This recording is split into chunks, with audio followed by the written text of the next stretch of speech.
गइल बानी पागल कहे लोग दिलवा के रोग बावे लागल।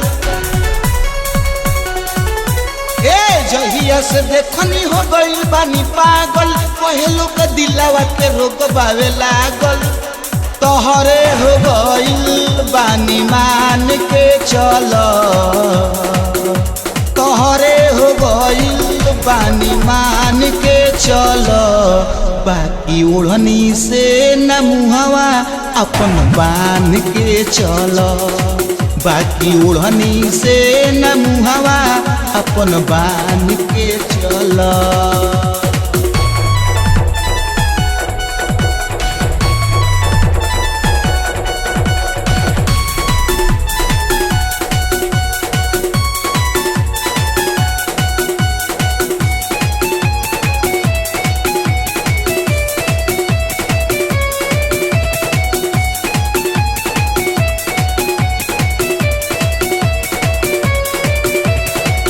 चांद भी लजा जई है देखी सुघराई हो, धन्य हो जाई जे तहरा के पाई हो।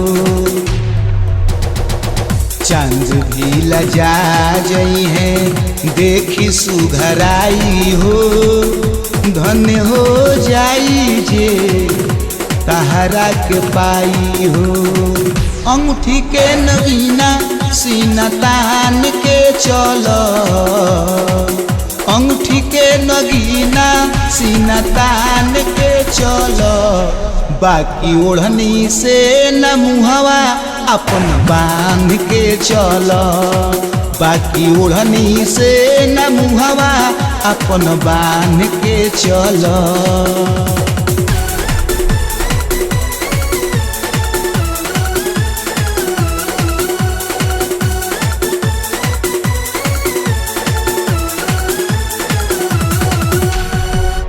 चेहरा सुनहरा बाटे पहरा से न दिखता है, कहल कहाउत हटे दिखता है सो दिखता है। मैडम चेहरा सुनहरा बाटे पहरा से न दिखता है, कहल कहाउत हटे दिखता है सो दिखता है।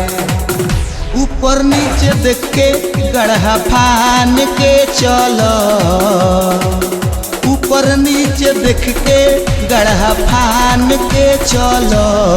बाकी ओढ़नी से न मुहवा अपन बांध के चलो, बाकी ओढ़नी से न मुहवा अपन बांध के चलो। अरे बुझलू।